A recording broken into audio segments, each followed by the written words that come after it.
भक्त और भगवान, इन दोनों के मध्य जो संबंध है वो संबंध है भक्ति का। और कैसी भक्ति? निष्काम भक्ति। जब भक्त भगवान से भक्ति के मूल्य में कुछ नहीं लेना चाहता तो उसके प्रति उत्तर में भगवान अपना सर्वस्व देना चाहते हैं।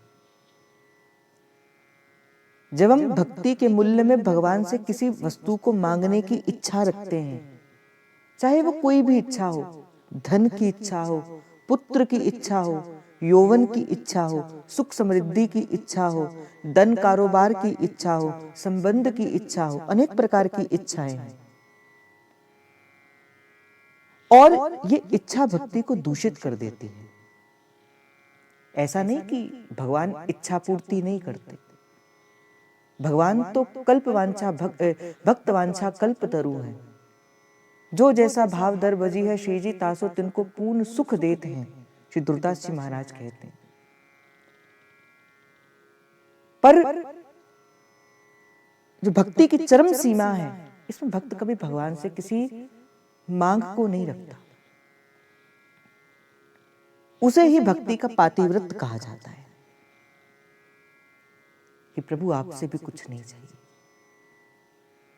और मैं एक बात आपको अपने छोटे से अनुभव से कहता हूं कि वैसे तो बड़ा थोड़ा सा अनुभव है, पर जब आप प्रभु से कुछ नहीं लेते तो प्रभु फिर अपने आप को आपको दे देते हैं। प्रभु अपने आप को दे देते हैं। फिर प्रभु आपके दास बन जाते हैं। दासानुदास कहा जाता है प्रभु को। इसीलिए कभी प्रभु से कुछ मांगना नहीं चाहिए।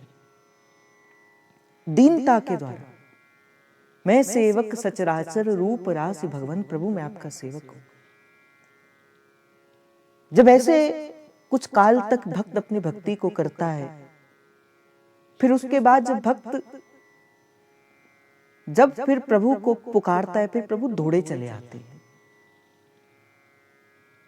प्रभु कहते मैं सबका ऋण से उऋण हो सकता हूं, पर जो भक्त के हृदय से जो मेरा प्रेम है, उस प्रेम के ऋण से मैं कभी उऋण नहीं हो सकता। उस ऋण को मैं कभी चुका नहीं सकता। और भगवान कई बार प्रभु की माया क्या करती है? प्रभु की माया ऐसी परिस्थिति आपके सामने प्रकट कर देती है कि आपको भक्ति के अलावा उससे प्रभु से कुछ और भी मांगने की इच्छा आपके मन में रहती है। ये प्रभु की माया है और ये भक्ति को खंडित कर देती है, ये भक्ति को दूर कर देती है। एक बड़ी प्यारी बात है, बड़े भक्त के बड़े भाव थे। मैं अभी पढ़ रहा था जब मैं श्री जी को शयन करा रहा था, बड़े सुंदर मुझे दो पंक्तियां मिली। श्री रैदास जी महाराज की पंक्तियां हैं। रैदास जी महाराज प्रभु से कह रहे हैं, प्रभु हे हरियावन बेग हमारो, बेग हमारो। हे प्रभु आप मुझे एक बार दर्शन दे दो। मैं आपकी चरण शरण में हूं, मैं आपके द्वार का भिखारी हूं। हे हरियावो बेगी हमारो, बेगी हमारो। कई बार मैंने आपसे कहा है कि जब कोई संत प्रभु से प्रार्थना करता है तो उनके शब्दों के संग संग अपने भी शब्दों को मिला लेना चाहिए। क्यों? क्योंकि जब भक्त प्रभु से कोई पुकार करता है तो प्रभु उस पुकार को सुनने के लिए सदा आते हैं, अवश्य आते हैं। हमारी पुकार में वो ताकत नहीं, वो शक्ति नहीं, वो भक्ति नहीं, वो ऊर्जा नहीं जो प्रभु के कर्णपुटों तक पहुंच पाए। पर जब भक्त पुकारता है, क्योंकि उसके भक्त के उस पुकार के भीतर एक तड़प है, प्रभु से मिलने की तड़प। इसीलिए जब कोई संत के शब्दों का यहाँ से निवेदन किया जाता है, मैं कोशिश करता हूँ मैं 2 बार उस पंक्ति को कहूँ। यही कारण है उस पंक्ति को 2 बार कहने का, ताकि जब एक बार पंक्ति निवेदन की जाए तो संग संग आप मन ही मन उस पंक्ति का चिंतन करो, उस पंक्ति को अपने मन ही मन बोलो। हे हरि आवो बेगी हमारो, बेगी हमारो। जैसे आए द्रुपद सुता के, जैसे आए द्रुपद सुता के, गज के काज सिधारे। हे हरि आवो बेगी हमारे, बेगी हमारे। हे प्रभु, मैं आपकी शरण में हूँ। ये पुकार है भक्त के कि हे प्रभु, मैं आपकी शरण में हूँ, आओ मुझे अपनी शरण में रख लो, मुझे अपने चरणों में रख लो, आओ और मुझे भी आके दर्शन दो। प्रभु ने कहा कैसे? बोले जिस प्रकार आप द्रुपद सुता के उस द्रौपदी के एक बार पुकारने से प्रभु आप उसके दौड़े चले आए थे, वो गज के एक बार पुकारने से प्रभु आप दौड़े चले आए थे। जैसे आए द्रुपद सुता के, जैसे आए द्रुपद सुता के, गज के काज सिधारे। ज्यों प्रहलाद हेतु नर हरि हुए, जो प्रहलाद हेतु नर हरि हुए, ब्रज खंबे को फारे। पत राखो रैदास पतित की, पत राखो रेदास पतित की, दशरथ राज दुलारे। हे हरि आवो बेग हमारे, हे हरि आवो बेग हमारे। और कौन पुकारना सिखाता है प्रभु को? प्रभु को पुकारने की विधि आपको कौन सिखाएगा? प्रभु को पुकारने की विधि आपको सिखाएगा गुरु। जब आपके जीवन के अंदर गुरु आता है, फिर गुरु आपको बताता है कि नहीं, पुकार प्रभु को, इस पुकार से प्रभु आएंगे। अब पुकारने का अर्थ क्या है? जो गुरु ने आपको नाम दिया है वो पुकार है।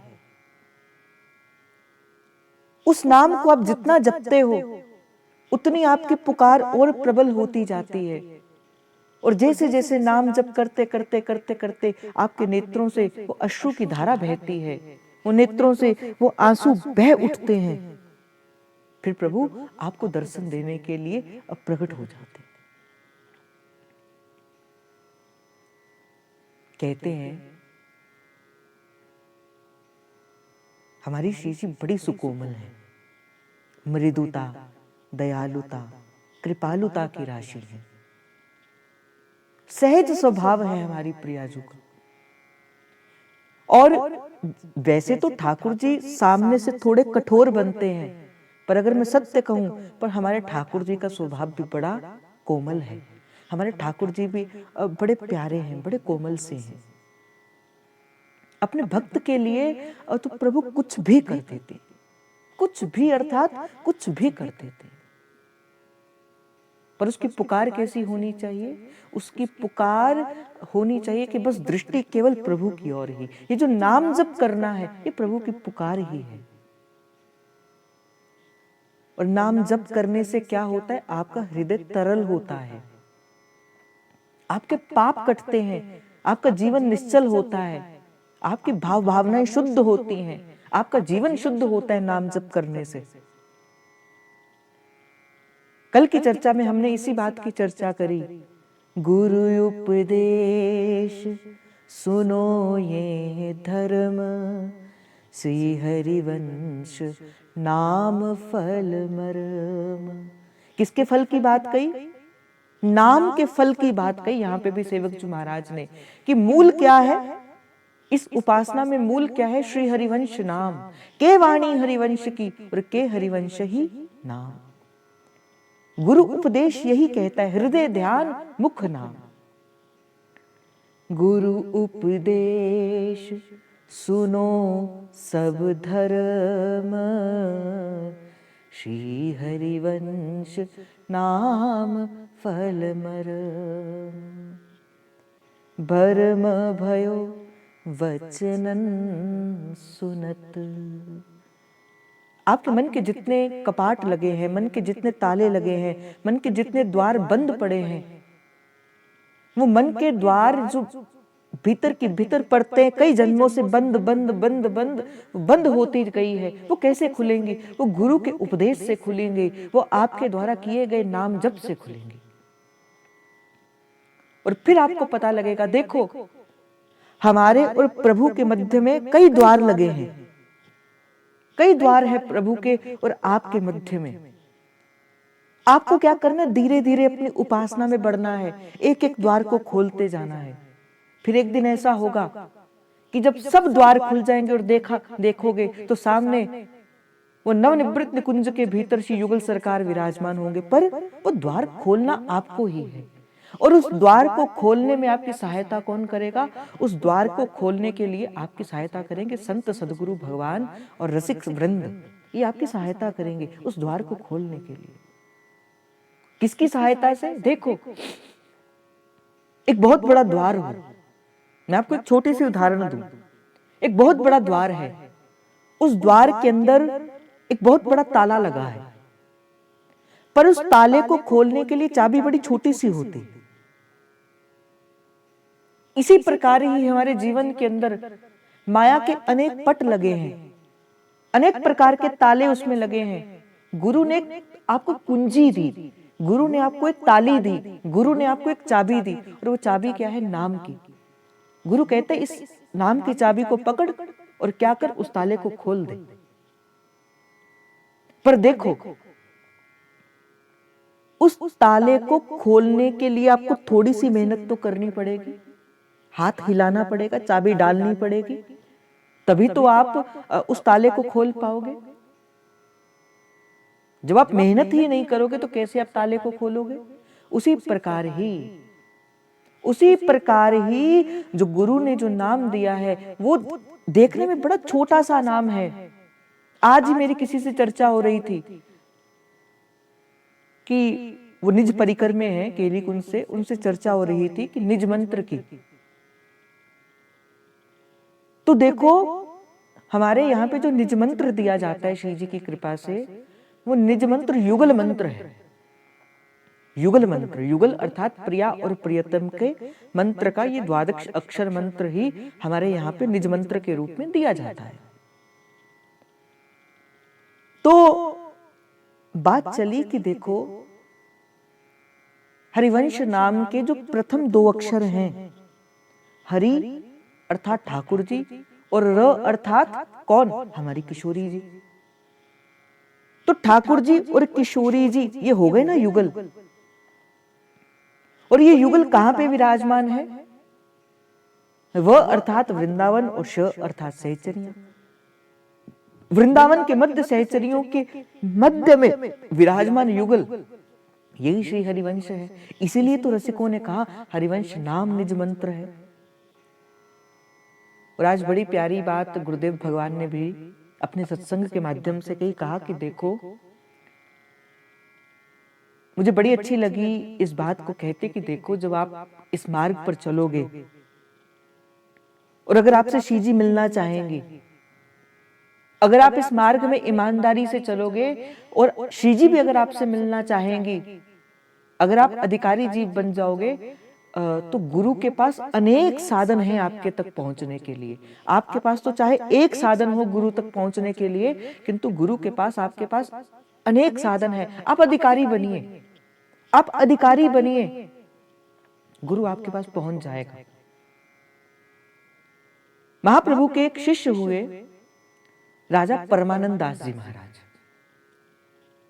बड़े संत सेवी थे, राजश्री थे, राजघराने से थे, बड़े संत सेवी।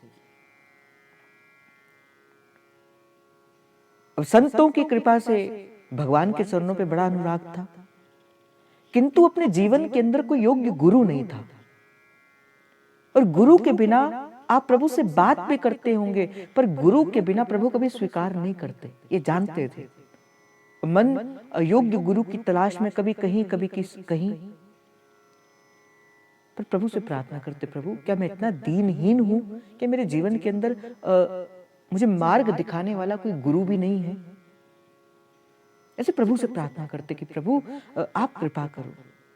प्रभु जिसके जीवन पे कृपा करते, फिर उसके जीवन के अंदर संत आता है। संत का आना कोई छोटी बात नहीं होती। संत का आने का अर्थ क्या है कि अब प्रभु ने आपको स्वीकार कर लिया है। प्रभु की स्वीकृति ही आपके जीवन के अंदर संत का आगमन करवाती है।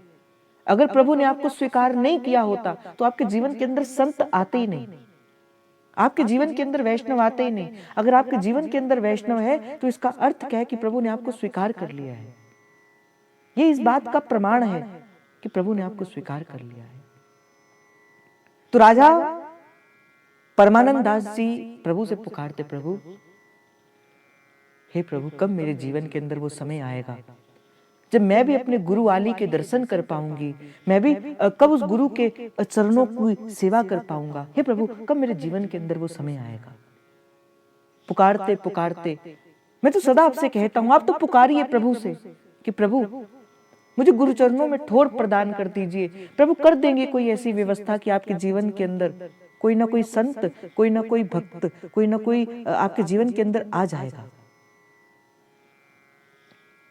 चलते चलते प्रभु की इच्छा से पूरण दास जी नाम के एक संत थे, वो महाप्रभु की श्री परमानंद दास जी के नगर में आए। किसी ने कहा कि राजा से कहा कि आपकी शहर के, आपके राज्य में एक बड़े भारी संत आए हैं, बड़े प्रतापी संत हैं, नाम है पूरण दास जी महाराज, आप उनकी पधरावनी अपने घर पर करिए। अब राजा बड़ा संत सेवी था और संत सेवी होने के बावजूद उन्होंने क्या किया, राजा परमानंद दास जी ने पूरण दास जी के पास गए, नंगे पांव प्रभु के पास गए, कहा प्रभु आप हमारे घर पर आके हमें सत्संग का दान दीजिए, हमें नाम का दान दीजिए। जब कोई दीनहीन होकर संत के पास जाता है, फिर संत उसका हाथ पकड़कर प्रभु के संग मिला देते हैं। पूरण दास जी का आगमन परमानंद दास जी की कुटिया में हुआ। पूरण दास जी ने महाप्रभु के चतुरासी जी का एक पद गाकर सुनाया, ये जो एक मन बहुत ठोर की हो कौन सच पायो। चतुरासी जी का ये पद गाकर किसने सुनाया? श्री पूरण दास जी ने श्री परमानंद दास जी को सुनाया और व्यास जी के शिष्य होने की कथा भी सुनाई। परमानंद दास जी को लग गया कि भाई अब तो मैं अपने जीवन के अंदर अगर मेरा कोई गुरु होगा तो वो हरिवंश महाप्रभु ही होंगे। अब मैं केवल और केवल महाप्रभु से ही दीक्षा लूंगा। कहा प्रभु मैं दीक्षा लेना चाहता हूं महाप्रभु से, मैं क्या करूं? संत ने कहा बेटा सीधे सीधे श्री हरिवंश नाम जपना, ये नाम ही सब साधन को मूल है, ये नवनिवृत्त निकुंज की कुंजी है। तो क्या करना, तो इस नाम को जपना। अब अपने राज्य के अंदर बैठे बैठे राज्य भी चलाते और राजा परमानंद दास जी क्या करते, सतत इस नाम का जप करते। कौन सा? श्री हरिवंश, श्री हरिवंश, श्री हरिवंश। और प्रभु से पुकारते, हे प्रभु अब आपकी कृपा से ये नाम मिल गया है, अब आप कृपा कर दो और मेरे जीवन के अंदर मुझे स्वीकार कर लो। सोए हुए थे एक दिन राजा परमानंद दास जी, महाप्रभु ने स्वप्न में आके उनको मंत्र की दीक्षा प्रदान कर दी। स्वप्न के अंदर आके महाप्रभु ने मंत्र की दीक्षा प्रदान करी। यही बात आज पूज्य महाराज जी कह रहे थे कि जो अधिकारी जीव है, गुरु उसके जीवन के अंदर स्वप्न के भीतर आके भी नाम मंत्र दे जाएगा। आप क्यों किसके पीछे भागते हो? आप बस और बस अधिकारी जीव बनिए और अपने गुरु को पुकारिए। कि हे प्रभु, क्या मेरे जीवन की सांझ ढलने से पहले क्या मुझे आपकी शरण नहीं मिलेगी? क्या मुझे आपका द्वार नहीं मिलेगा? क्या पुकारिए प्रभु को। तो राजा परमानंद दास जी को महाप्रभु ने आकर स्वप्न के भीतर ही दीक्षा प्रदान कर दी। अब जैसे ही नाम मंत्र मिला, महाप्रभु से स्वप्न के भीतर दीक्षा हुई। और मैंने तो आपको अनेक बार कहा है कि स्वप्न के भीतर अगर गुरु की कृपा होती है, उसे किसी भी प्रकार का असत्य बोध मत माना करो। स्वप्न के भीतर गुरु ही आपको कृपा करने के लिए आपके जीवन के भीतर आता है। अगर स्वप्न के भीतर गुरु कृपा हो रही है तो इसे पूर्णतः सत्य मानो। अगर गुरु आज्ञा भी कोई स्वप्न के भीतर प्रदान करता है, वो गुरु आज्ञा होती है। मैंने कहा ना, अनेक साधन होते हैं गुरु को आपसे मिलने के लिए। आपके पास तो एक साधन है, किंतु गुरु के पास अनेक साधन है आपसे मिलने के लिए। और गुरु ने अगर आप पर कृपा करनी हो, वो सीधे सीधे से नहीं कहता भाई। और अगर आपके जीवन के अंदर स्वप्न में भी गुरु का आभास होता है, आपको लगता है कि बैठे बैठे मेरे गुरु मेरे संग है, तो वो बिल्कुल सत्य है, कोई इसमें झूठ बात नहीं है। नाम मिला, राजा परमानंद दास जी का तो जीवन ही बदल गया। राजा परमानंद दास जी ने अपना राज्य पूर्ण किया और फिर अपने राज्य की जो बागडोर थी वो अपने पुत्रों को देकर वृंदावन का वास करने के लिए चले गए और प्रत्यक्ष रूप पे आके महाप्रभु से मिले। जैसे महाप्रभु ने राजा परमानंद दास जी को आता देखा, बड़े प्रसन्न हो गए और महाप्रभु ने श्री राजा परमानंद दास जी को हृदय से लगाकर कहा कि देखो, सत्संग से क्या नहीं होता। वो एक पूरनदास के सत्संग से परमानंद दास की हरिवंश नाम में निष्ठा पड़ी। देखो, सत्संग से क्या नहीं होता। और जिस वस्तु की प्राप्ति राजा परमानंद दास कर सकता था, देख, उस सत्संग की कृपा से, उस नाम की कृपा से उसने उसी वस्तु को अपने राज्य में ही प्राप्त कर लिया। यही मैं आपसे कह रहा था कि देखो, आपके भीतर अनेक प्रकार के जो कपट के जो पट हैं, अनेक प्रकार के वो जो द्वार लगे हैं, आपको क्या करना है, उस चाबी से उस द्वार को खोलते रहना है। छोटा सा होता है प्रभु का नाम, बड़ा छोटा सा, पर वो बड़े से बड़े द्वार को खोलने में सक्षम है। इसीलिए कहा जाता है और कि श्री हरिवंश नाम फल मर्म, यही नाम का फल का मर्म है कि आपको प्रभु की प्राप्ति करवा देता है। ये प्रभु का छोटा सा नाम। और हमारे मन के जितने कपट हैं, ये प्रभु का नाम क्या कर देता है, इस कपट को दूर कर देता है। आगे चलते हुए श्री सेवक जी महाराज कहते हैं, सुख मुख बचन जो श्रवण सुनावहु, तब श्री हरिवंश सुनाम कहावहु। हरिवंश नाम में दीक्षा लेने से पहले साधक को क्या करना चाहिए, ये सेवक जी महाराज बताते हैं। देखो, कभी भी सीधे सीधे हरिवंश नाम की दीक्षा को नहीं लिया जाता। हरिवंश नाम की दीक्षा को लेने से पहले श्री सेवक जी महाराज कहते, सबसे पहले आपको क्या करना है, सुख मुख वचन। शुक मुख वचन, शुक मुख वचन अर्थात श्रीमद् भागवत जी। बिन भागवत जी की कृपा से, देखो, ये जो राधा वल्लभ संप्रदाय है, ये राधा वल्लभ संप्रदाय जो है, ये किसकी भक्ति को प्रदान करता है, ये प्यारी जी के चरणों की भक्ति को प्रदान करता है। पर प्यारी जी के चरणों की भक्ति बिन श्री कृष्ण चरण की कृपा से प्राप्त नहीं हो सकती। आप में से भी कई जीव ऐसे होंगे जिनके जीवन के अंदर सर्वप्रथम श्री ठाकुर जी का आगमन हुआ होगा और बिन ठाकुर जी की कृपा से, बिन श्री जी के चरण कभी प्राप्त ही नहीं हो सकते, असंभव है। इसीलिए श्री सेवक जी महाराज कहते, सर्वप्रथम साधक को क्या करना है, सीधे सीधे प्रिया जी के चरणों पर नहीं जाना। सबसे पहले किनका सहारा लेना है, पहले ठाकुर जी का सहारा लेना है। और ठाकुर जी का किसका सहारा लेना है, बोले ठाकुर जी का जो वांग्मय स्वरूप है, वो क्या है, वो है श्रीमद् भागवत जी। बिन श्रीमद् भागवत की कृपा से कृष्ण चरण अनुरागिनी भक्ति प्राप्त नहीं हो सकती और बिन श्री कृष्ण चरण अनुरागिनी भक्ति के श्री राधा चरण अनुरागिनी भक्ति प्राप्त होना असंभव है। इसीलिए श्री सेवक जी महाराज कहते हैं, शुक मुख बचन जो श्रवण सुनावहु, तब श्री हरिवंश सुनाम कहावहु। देखो, आपके जीवन के अंदर भी सीधे सीधे प्यारी जो कभी जीवन के अंदर नहीं आती, ना ना, कभी नहीं आती। आपके जीवन के अंदर भी कई ऐसे जीव होंगे जिनके जीवन के अंदर सबसे पहले ठाकुर जी आए होंगे। मैंने आपको तो कई बार कहा है कि ठाकुर जी तो नवनिवृत्त कुंज के अंदर सेवा में हैं। और कौन सी सेवा? बोले सुमन बींदने की, फूल बींदने की सेवा श्री ठाकुर जी नित्य निरंतर अपने नवनिवृत्त कुंज के भीतर करते हैं। कौन सा सुमन, कौन सा फूल? हृदय रूपी फूल। जब कोई जीव ठाकुर जी की भक्ति में आगे बढ़ता है तो ठाकुर जी उसके हृदय को देखते, भाई ये इसका हृदय बड़ा सुंदर है, बड़ा सरस है, और ये किसके अनुकूल है? ये तो प्रियाजू के अनुकूल है। फिर ठाकुर जी क्या करते? उसके हृदय रूपी कुंज को उठाकर, उसके हृदय रूपी पुष्प को, उसके हृदय रूपी सुमन को उठाकर क्या करते हैं? बोले श्री जी के चरणों पे अर्पण कर देते। तो मैं तो ये तभी तो कहा, बोले कृष्णम वंदे जगत गुरु। ठाकुर जी भी गुरु हैं हमारे। कृष्णम वंदे जगत गुरु। और मेरे जीवन के अंदर अगर मैं अपने जीवन के पीछे देखता हूं, अगर मुझे महाप्रभु की ये भक्ति मिली ना, आज मेरे जीवन के अंदर अगर महाप्रभु हैं तो ये श्रीमद् भागवत जी की ही कृपा है। नहीं तो मेरे तो इष्ट प्रभु श्री राम जी थे। एक बार बड़ी कृपा हुई, लाडली जी ने कृपा करी कि भागवत जी श्रवण करने को मिल गई, और भागवत जी की कृपा से ठाकुर जी मिले। तब तक से प्रियाजू से प्रेम नहीं था, मैं सत्य कहता हूं, मैं झूठ नहीं कहूंगा। प्रियाजू से कोई संबंध भी नहीं था और प्रियाजू से कोई प्रेम भी नहीं था। मुख से तो राधा नाम निकलता भी नहीं था, मैं ऐसा कहूं।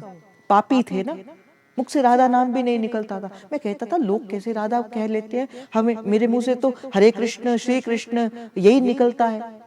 पर धीरे धीरे धीरे धीरे ना जाने वो कृष्ण कब राधा बन गया, वो राधा कब कृष्ण बन गया, हम जानते ही नहीं। तो पहले तो जीवन के अंदर कौन आया? ठाकुर जी आए। फिर ठाकुर जी ने ना जाने किस गुण पर श्री दयानिधि रीझ जाते हैं, न जाने किस बात को ठाकुर जी के हृदय को लग गई होगी, और ठाकुर जी ने हृदय रूपी पुष्प श्री राधा वल्लभ श्री कुंज श्री प्रियाजू के चरणों पे समर्पित कर दिया। मैं सच कहूं, मुझे तो राधा वल्लभ लाल जी के चरणों में प्रीति ही नहीं थी, मुझे तो बिहारी जी के चरणों में प्रीति थी। मैं अपनी बात करता हूं। आज से कुछ वर्ष पूर्व तो मेरे राधा वल्लभ लाल जी के चरणों में प्रीति नहीं थी, मेरी तो बिहारी जी के चरणों पर प्रीति थी। पर धीरे धीरे धीरे धीरे श्री बिहारी जी ने कहां पे भेज दिया? कहा बेटा बड़ा कर लिए मेरे दर्शन, अब जा तू मेरी प्रियतम की पास जा, तू मेरे प्रियतम को रिझा। और हमारे ठाकुर जी की प्रियतमा कौन है? करुणामयी कृपामयी मेरी दयामयी राधे। इसीलिए भाई हमारे ठाकुर जी को भी कभी ऐसे मत समझना, हमारे ठाकुर जी जिस पर कृपा करते हैं वही हमारे श्री जी के चरणों पर आता है। हमारी श्री जानकी जो जिस पर कृपा करते हैं वही श्री राम जी के चरणों पर आता है। उसी प्रकार ही ठाकुर जी जिस पर कृपा करते हैं वही हमारे श्री जी के चरणों पर आता है। कृपा कृपा कृपा कृपा। तो बस यही है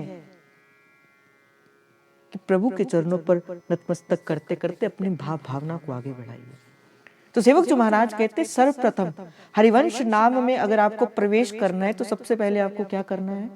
शुक मुख वचन सुश्रवण सुनावहु, तब श्री हरिवंश सुनाम कहावहु। सबसे पहले श्रीमद् भागवत का पाठ जो है वो आपको करना है। श्रवण करो, कहो, सुनो, कथा श्रवण करो, सुनाओ, कुछ भी करो, किंतु श्रीमद् भागवत जी की कृपा के बिना ठाकुर जी की भक्ति नहीं मिलती, और ठाकुर जी की भक्ति और ठाकुर जी की कृपा के बिना श्री जी की भक्ति नहीं मिलती। इसलिए सर्वप्रथम अगर आप इस भक्ति में और आगे बढ़ना चाहते हो तो आपको जो है वो भागवत जी पढ़नी ही पड़ेगी। बिन भागवत कृपा से श्री प्यारी जी के इस रस रहस्य की गूढ़ बातें आपको समझ ही नहीं आएगी। और अगर कोई मुझसे पूछे कि कौन सी भागवत जी आपको सबसे पहले सरल भाषा में अगर आपको समझनी है, हमारे गुरुदेव ने आज्ञा प्रदान करी थी श्री डोंगरे बापा जी महाराज की एक बड़ी प्यारी भागवत जी आती है, श्री डोंगरे जी महाराज की। एक बड़े गुजराती संत हुए श्री डोंगरे बापा जी, उनकी भागवत जी आपको जो है वो श्रवण करनी चाहिए। मुझे एक बड़ी प्यारी बात स्मरण आ रही है डोंगरे बाबा की। कहते हैं कि इतने प्यारे संत थे, इतने सुंदर भाव भावना से श्री ठाकुर जी का कथा किया करते थे कि जब कथा करते थे मुझे लगता था कि जो साधक उस कथा को सुनता है उसके हृदय में बाल कृष्ण को बिठा दिया करते थे। इतने प्रेम से प्रभु की कथा किया करते थे। बात तो तभी बनी ना कि जो वक्ता जो कह रहा है, जिसकी बात कर रहा है, श्रोता के हृदय रूपी कुंज के भीतर जिसकी बात कह रहे हैं बोले उसको स्थापित कर दे, तभी तो वक्ता जो है वो ठीक होगा। अगर मैं यहाँ से श्री हरिवंश नाम के यश की महिमा को, प्यारी जी के यश को प्रकट कर रहा हूं, और अगर आपके हृदय रूपी पटल के ऊपर श्री प्यारी जी के नाम की छाप अंकित ना हुई, तो फिर काय की मेरी कथा करनी और काय की आपकी कथा सुननी। दोनों में से कहीं ना कहीं तो फिर मिलोनी मिल रही है, या तो मेरे कहने में मिलोनी है या आपके सुनने में मिलोनी है। तो इसीलिए कहते कि जब भागवत जी की कथा किया करते थे श्री डोंगरे बापा जी, जिस शहर में जाके, जिस स्थान पे जाके कथा किया करते थे, कभी कुछ नहीं लेते थे वहां से, और कहते थे कि केवल और केवल एक तुलसी का दल लिया करते थे। क्योंकि देखो, बिना दक्षिणा के कथा संपूर्ण नहीं होती। आप भी अगर यहाँ पे कथा सुनते हो तो आपके ऊपर मेरा ऋण चढ़ रहा है, ऐसी बात नहीं है। आप मेरे ऋण से मुक्त नहीं हो सकते जब तक आप मेरे कहे अनुसार जो वस्तु मुझे चाहिए, अगर वो वस्तु मुझे दक्षिणा के स्वरूप के अंदर नहीं दोगे तो आप मेरे ऋण से उऋण नहीं होगे। और मुझे किस वस्तु की आवश्यकता है? मुझे श्री हरिवंश नाम की आवश्यकता है। आप श्री हरिवंश नाम की अगर एक माला भी करते हो तो आप मेरे ऋण से उऋण हो जाते हो। अगर आप एक जन, अभी आप 100 जन हो यहाँ पे, अगर आप 100 जन एक माला भी श्री हरिवंश नाम की करते हो, ये मेरी गुरु दक्षिणा है। इस गुरु दक्षिणा के बिना आपको ये कथा फलवती नहीं हो सकती। मुझे भी तो कुछ देना है आपको, और मैं ये चाहता हूं कि आप मुझे उस गुरु दक्षिणा के रूप के अंदर एक हरिवंश नाम की माला, पूरी 108 अक्षर की माला, और ये नहीं श्री हरिवंश श्री हरिवंश श्री हरिवंश ऐसे वाली नहीं, श्री हरिवंश श्री हरि, इस नाम की माला आप मुझे दीजिए। मुझे वही वस्तु दोगे जिस वस्तु की मुझे आवश्यकता है। कई जन मुझसे कहते भैया आप बताओ, आपका ये नंबर बताओ, वो नंबर बताओ, हम कैसे आपकी वो करें। मैंने कहा नहीं, आप नाम जप करिए, यही सच्ची सेवा है। तो कहते जिस शहर में जाके कथा किया करते थे, केवल और केवल क्या किया करते थे, एक तुलसी का दल लिया करते थे गुरु दक्षिणा के रूप के अंदर, कथा की दक्षिणा के रूप के अंदर।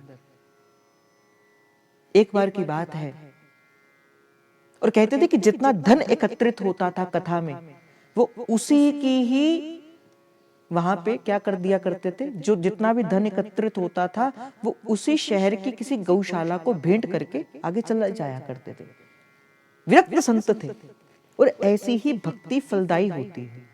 अगर मैं यहां से मान के चलूं, अगर जिस दिन मैं कथा का व्यापार करना प्रारंभ कर दूंगा, जिस दिन मैं कथा के भाव से आपसे कुछ लेना प्रारंभ कर दूंगा, मेरी वाणी का जो रस है, मेरी वाणी का जो भाव है, और मेरे वाणी से अगर आपके हृदय पे अगर प्रभु का कोई चिन्ह अंकित होता होगा, वो उसी दिन ही क्या हो जाएगा, वो खत्म हो जाएगा।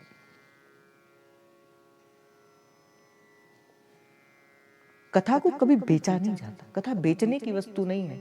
कलयुग का प्रभाव क्या है, आता है उत्तरकांड के अंदर, कलयुग का प्रभाव क्या होगा, बोले ब्राह्मण कथा बेचेंगे, कथा बेचेंगे ब्राह्मण, कथा करने के पैसे लिए जाएंगे।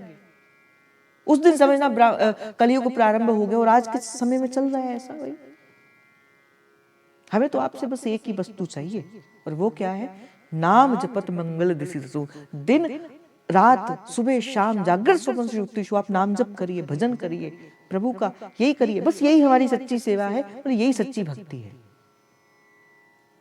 आपके द्वारा लिया गया नाम आपको भी फल प्राप्त करेगा, आपको भी बल देगा, और आपके द्वारा दिया गया नाम, जो जपा गया नाम, मुझे भी बल देगा, मेरे भीतर भी भक्ति का संचार करेगा, और आपके भीतर भी भक्ति का संचार करेगा। एक बार की बात है, कहते हैं कि डोंगरे बापा जी की पत्नी का निकुंज गमन हो गया। 3 दिन के बाद श्री डोंगरे बापा को पता लगा, और कहते कि तब तक उनकी पत्नी का अंतिम संस्कार हो चुका था। धन्य है ऐसे संत। कहते कि अपनी पत्नी की अस्थियों को श्री गंगा जी में प्रवाहित करने के लिए उनके पास इतना पैसा भी नहीं था कि गंगा जी में उनकी अस्थियों को प्रवाहित करने के लिए भी कुछ यो जो है उनके पास पैसा, इतना पैसा भी उनके पास नहीं था। उनके संग एक संत थे, एक सेठ थे, बड़ा पैसा था उनके पास। वो चाहते थे कि एक बार डोंगरे बापा अपने मुख से मुझे कोई सेवा के लिए कहते। देखो, संत कभी आपको अपने मुख से कभी सेवा के लिए नहीं कहेगा। अगर वो संत होगा तो कभी अपनी सेवा के लिए नहीं कहेगा। और इसीलिए सब हाथ जोड़कर उनके आगे खड़े रहते हैं। देवता भी उनके आगे हाथ जोड़कर खड़े रहते हैं, आप मुझे एक सेवा का अवसर तो प्रदान करिए। कहते डोंगरे बापा ने अपनी पत्नी के जो अपनी निशानी थी, क्या उनका मंगलसूत्र आखिरी निशानी थी, कहा कि उस सेठ से आप इसको जाकर बाजार में बेच दीजिए और जो धन आएगा उससे मैं इनकी अस्थि विसर्जन करूंगा और श्राद्ध का तर्पण करूंगा। रो पड़े वहां पे सब लोग कि ऐसे धन्य है महात्मा, ऐसे धन्य है ऐसे साधु संत आज भी सृष्टि के अंदर। ये होती है कथा की वास्तविक। तो अगर आपको कभी कथा श्रवण करनी है, अगर शुकमुख वचन जो वचन सुनाऊं, तो सबसे पहले किनकी करनी है? बोले डोंगरे बापा जी की करो। और मैं अपने जीवन के अंदर कहूं, मुझे बड़ा बल मिलता है। मैं नित्य प्रति, मेरे जीवन का नियम है, मेरी दिनचर्या में जब मैं ठाकुर जी को शयन कराता हूं तो मैं भागवत जी का एक प्रसंग मेरे ठाकुर जी नित्य प्रति श्रवण करते हैं। और वो कौन सी श्रवण करते हैं? बोले डोंगरे बापा की ही श्रवण करते हैं।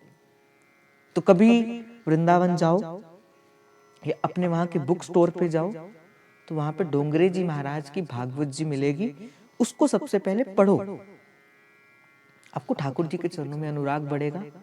फिर उसके बाद शुक मुख वचन, शुक मुख वचन अर्थात जो शुकदेव जी के मुख से जो वचन निकले वही तो भागवत जी है। श्रवण सुनावहु तब श्री हरिवंश सुनाम कवा। उसके बाद आप श्री हरिवंश नाम की दीक्षा को ग्रहण करो, उसके बाद श्री हरिवंश नाम की निष्ठा को ग्रहण करो। उसके बाद कहते हैं मन सुमिरन विसरे नहीं। उसके भागवत जी की कृपा से, ठाकुर जी की कृपा से क्या होगा? बोले मन के अंदर सदा प्रभु के नाम का सुमिरन बनता रहेगा, सदा। सोवत जागत रटू निरंतर श्री राधा राधा गाऊं। जपू मैं राधा, गाऊं मैं राधा, श्री राधा मैं ध्यान। कभी भी गुरु की सच्ची सेवा क्या है कि गुरु के द्वारा प्रदान किया गया नाम का आप सतत ध्यान करते रहो, सतत ध्यान करते रहो। आप कहोगे कि आप एक ही बात को बार बार क्यों कहते हैं?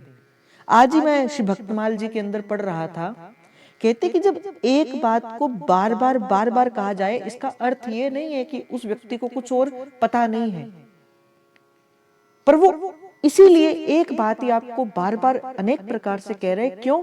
क्योंकि आपके जीवन के अंदर उस बात को धारण करना अनिवार्य है।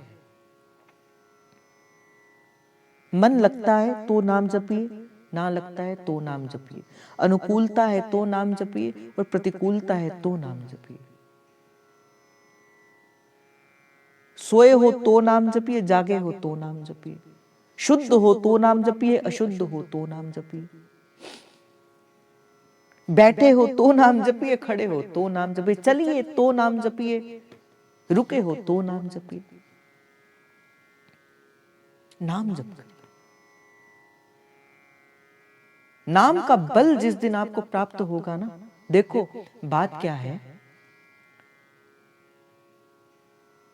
मन संसार के सेवन से सुख लेता है, संसार के सेवन से मन को सुख मिलता है, इसी कारण तो मन उसका बार बार चिंतन करता है। अब जैसे मान के चलो आप मोबाइल चला रहे हो और मोबाइल चलाते चलाते चलाते चलाते अभी इंस्टाग्राम चला रहे हो या शॉर्ट्स देख रहे हो, आपको क्या हो गया, एक इंटरेस्ट बन गया, आपको सुख मिल रहा है उसको देखने का, और आपको पता ही नहीं लगता कब आधा घंटा हो गया, कब 1 घंटा हो गया, कब 2 घंटे हो गए, क्योंकि अब आपका मन उसमें से एक सुख लेना प्रारंभ कर दिया उसने।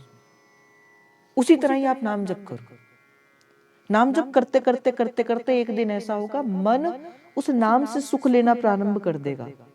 नाम में प्रीति बढ़े, कैसे बढ़ेगी? नाम जप से बढ़ेगी। हरिवंश नाम विसरो न छिन, एक क्षण भी ये नाम आपकी जीवा से, आपके हृदय रूपी पटल से ये विसरना नहीं चाहिए। और ये श्री हरिवंश नाम आपको वृंदावन का वास करा सकता है। ये श्री हरिवंश नाम आपको श्री जी से मिला सकता है। ये श्री हरिवंश नाम आपकी यात्रा का विराम करके आपकी सहचरी वपु को प्राप्त करा सकता है। श्री हरिवंश नाम की कृपा से आपको सब वस्तुएं प्राप्त हो सकती है।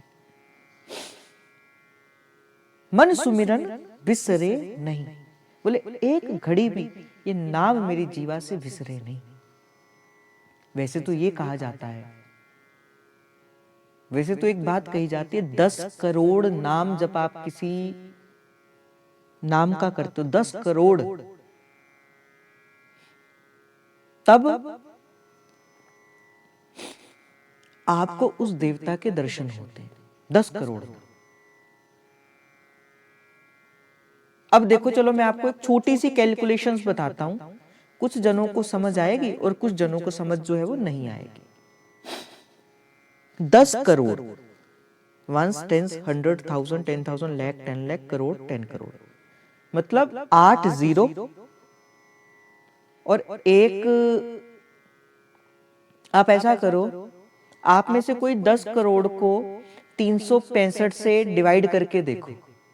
मेरे पास अभी कैलकुलेटर नहीं है, तो नहीं तो मैं आपको एक छोटी सी कैलकुलेशन बताता हूं कि आपको नित्य प्रति कितना नाम जप करना है और कितने नाम जप करने से आप कितने वर्षों में प्यारी जी की उस भाव को। वैसे तो श्री जी कृपा करें, जब श्री जी का मन करे तो एक नाम से भी प्रभु आ जाए। ऐसी बात नहीं है कि प्यारी जू एक नाम से नहीं आ सकती। एक नाम त्रिलोकी तारे, जो ना ले वो जन्मन हारे। पर शास्त्र की जो सम्मत बात है मैं वो कहता हूं। अच्छा, किसी के पास कैलकुलेटर है तो वो देखो। देखो, अगर आपने 1 करोड़ डिवाइडेड बाय 365 किया है, अब इसको डिवाइड करो 2,73,972 को। अगर आप इसको 108 से डिवाइड करो, 108 से डिवाइड करो, 253, तो कम से कम 2000 बनेगी, मुझे भी लगता है 2000 की 253। क्या कर रहे हो? 253 है ना? तो जब आप 253 माला रोज की करोगे, तब आपका एक वर्ष में वो 10 करोड़ नाम जप होगा। क्या कर रहे हो? 2000 की 253, 2000 देखो, 2536 माला है फिर ये। और फिर चलो, अगर मैं वही तो देखो, 2536 माला, ये तो हो ही नहीं सकता है ना, ये तो संभव ही नहीं है। 2000 माला आप कहां करोगे? तो इसीलिए मैं आपसे कहता हूं भाई, नाम जप कम से कम 100 माला तो करो। ये तो एक छोटी सी कैलकुलेशंस मैंने आपको बताई और आप इसी में थोड़े से पागल हो गए। आप ये बताओ, जो करते हैं वो कैसे करते होंगे? ये जो लिखा है ना, मन सुमिरन विसरे नहीं, वही स्थिति है जो अभी मैंने आपको एक छोटी सी बताई है। ऐसी स्थिति है ये, ऐसी स्थिति। और ये तभी संभव हो पाएगा, फिर एक दिन ऐसा होगा, नाम जप करते करते करते करते आंखों से अश्रुधारा प्रवाहित होनी प्रारंभ हो जाएगी। करते करते करते करते नेत्रों से आंसू बहने प्रारंभ हो जाएंगे। और एक दिन ऐसा होगा, रोते रोते सी प्यारी जुआएंगी, ये सखी तू काहे को रोती है, तू काहे को रोती है। और आते आते आपके नेत्रों से जैसे ही वो स्पर्श करेंगे प्यारी जू, और जैसे ही आपके नेत्रों से आंसू निकलेंगे और सन्मुख क्या होगा, पीतांबरी कसी सी, होठों पे कुछ हंसी थी, सूरत ये मन बसी थी, जब प्राण तन से निकले। देखोगे तो सन्मुख वीणा बजाते हुए, वो यमुना जी का तट हो, वो सुंदर वंचिवट हो, मेरा सांवरा निकट हो, जब प्राण तन से निकले। और कैसे दर्शन देंगी सी प्यारी जू, लालजू, रूप बेली प्यारी बनी, सुप्रीतम प्रेम तमाल, दो मन मिले एक भय, श्री राधा वल्लभ लाल। पीतांबरी को धारण किए हुए लालजू होंगे और नीलांबरी को धारण करते हुए हमारी प्रियाजू, बस ऐसे दर्शन होंगे।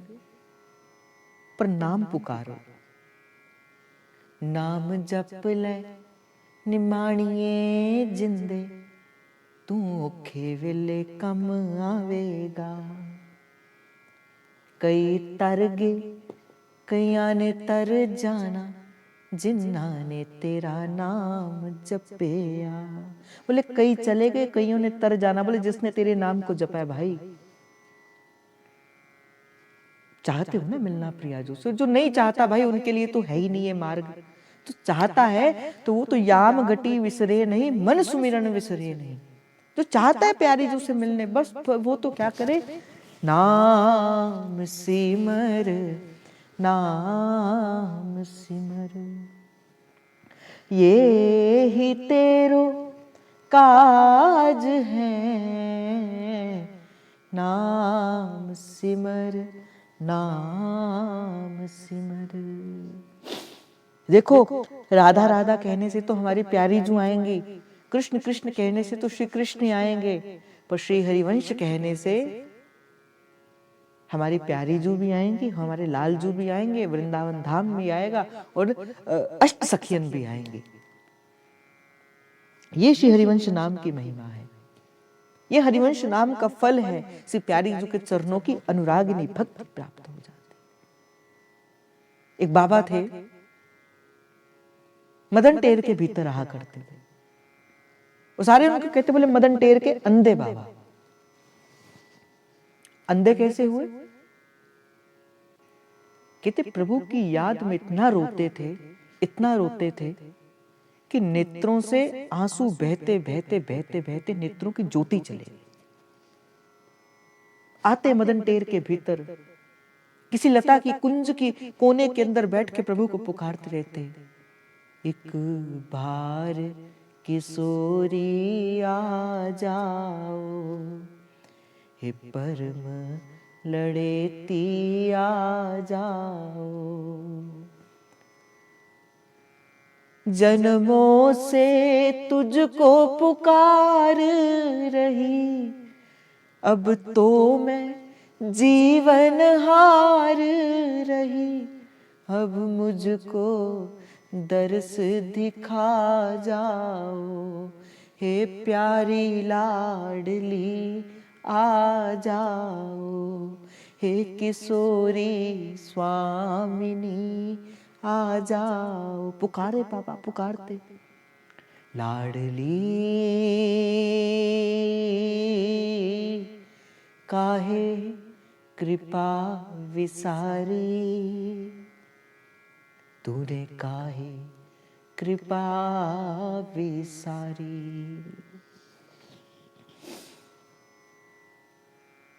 बड़ा प्यारा भाव है ना। ऐसे किशोरी जुनाही बने, तुम जैसे सुध को विसार रही हो, मोसो दीन अनेकन तारे, अब वाशम क्यों क्यों हार रही हो। तेरे विलोकत ऐसी दशा,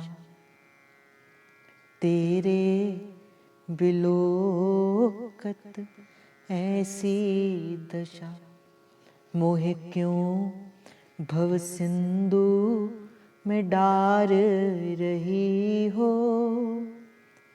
हे मम स्वामिनी दीनन प्यारी, अब आश्रम पे क्यों हार रही हो। नित्य प्रति बाबा उस कुंज के भीतर बैठ के किशोरी तेरे चरणन की रज पाऊं, बैठी रहूं कुंजन के कोने, मैं बैठी रहूं कुंजन के कोने, श्याम राधिका गाऊं, हाँ श्याम राधिका गाऊं, किशोरी तेरे चरणन की रज पाऊं। जो रज शिव सनकादिक जाचत, जो रज शिव सनकादिक जाचत, सूरज शीस चढ़ाऊं, सूरज शीस चढ़ाऊं, किशोरी तेरे चरणन की रज पाऊं। व्यास स्वामिनी की छवि निरखत, व्यास स्वामिनी की छवि निरखत, हुलस हुलस जस गाऊं, किशोरी तेरे चरणन की रज पाऊं। हरिवंश दुलारी आ जाओ, जय जय की प्यारी आ जाओ, बाबा की प्यारी आ जाओ, हरिवंश दुलारी आ जाओ, सेवा कुंज वारी आ जाओ, केली कुंजवारी आ जाओ, संतन की प्यारी आ जाओ, गुरुवर की प्यारी आ जाओ, हम शरण तिहारी आ जाओ, कन्हैया की प्यारी आ जाओ, वृष भानु दुलारी आ जाओ, वो महलन वारी आ जाओ, हम शरण तिहारी आ जाओ, हरिवंश दुलारी आ जाओ। बाबा नित्य प्रति यही रोते रहते, बस यही पुकार करते रहते, हे प्यारी तूने काहे कृपा विसारी।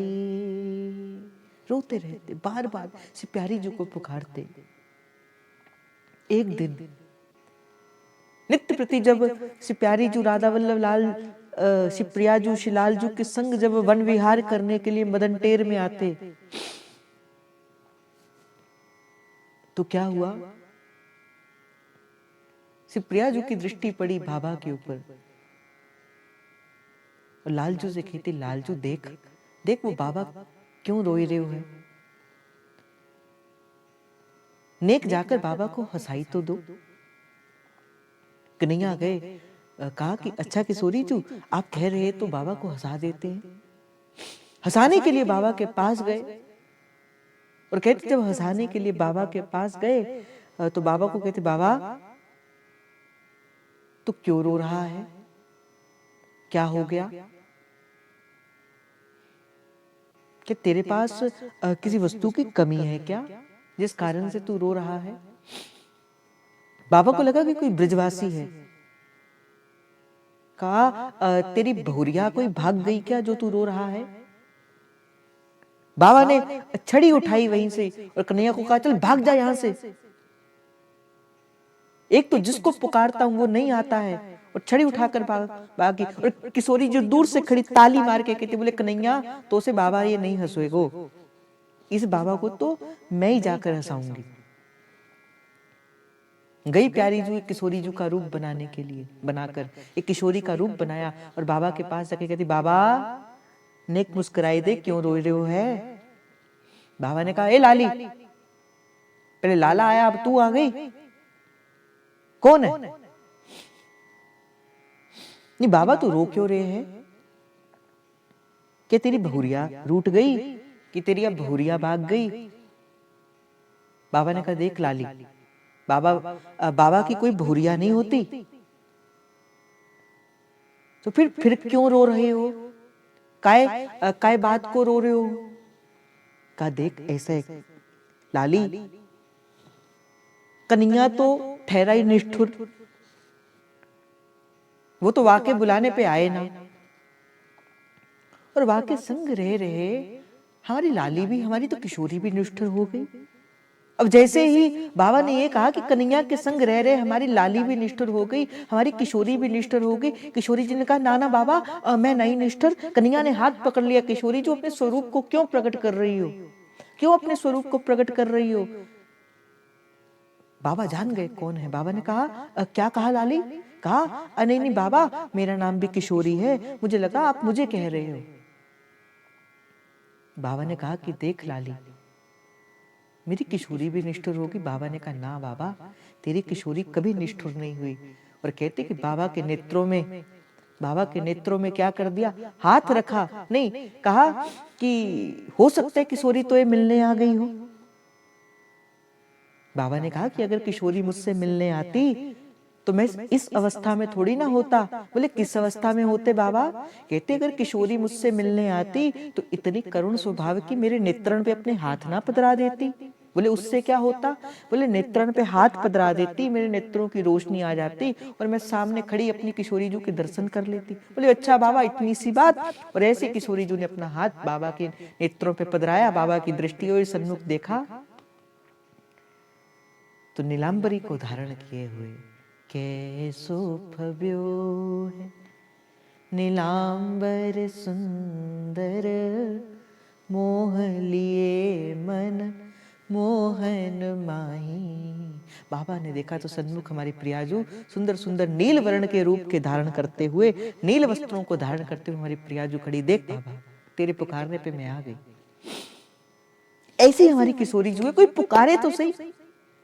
बात ये है ना, हमारी पुकारनी नहीं, मन सुमिरन विसरे नहीं। बोले कैसे करोगे, अभी तो थोड़ा सा भजन करते हैं और थोड़ा सा फिर संसार का सेवन, फिर भजन करते हैं, फिर संसार का सेवन, फिर भजन करते हैं, फिर संसार का सेवन। आपको डर लगता है कि कहीं भजन करने से संसार ना छूट जाए।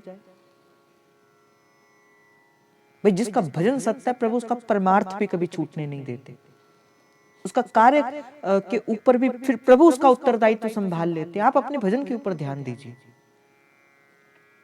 आप नाम जप करिए, आप भजन करिए, फिर प्रभु को चिंता है आपकी। हमारे साथ है रघुनाथ तो किस बात की चिंता, शरण में रख दिया जब माथ तो किस बात की चिंता।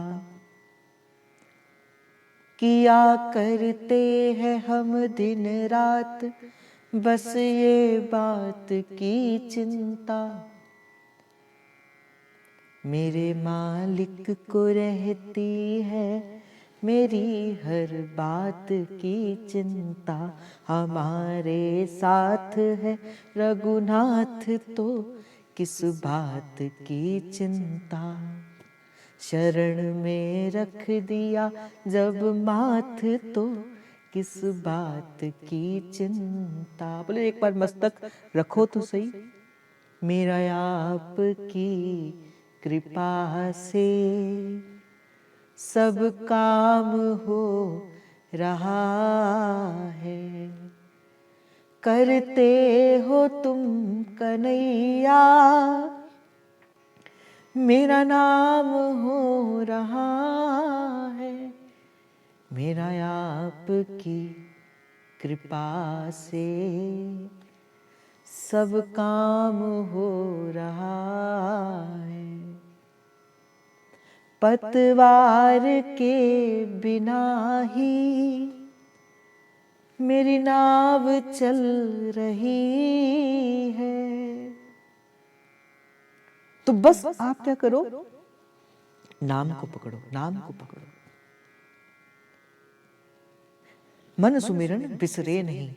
ऐसा नहीं है कि आप पुकारते हो प्यारी जू नहीं आती हैं, आपकी पुकारने से प्यारी जू आ जाती हैं। बस प्यारी जू ये देखती है कि इसकी पुकार में कितना दर्द है, कितना प्रेम है इसकी पुकार में। जैसे जैसे करुण, जैसे जैसे आप प्रेम से अश्रुधारा बहाते हुए अपने प्रेम से प्रभु को पुकारोगे, जितनी पुकार में मर्म होगा, जितनी पुकार में दर्द होगा, उतनी जल्दी प्रभु आपसे मिलने के लिए आ जाएंगे।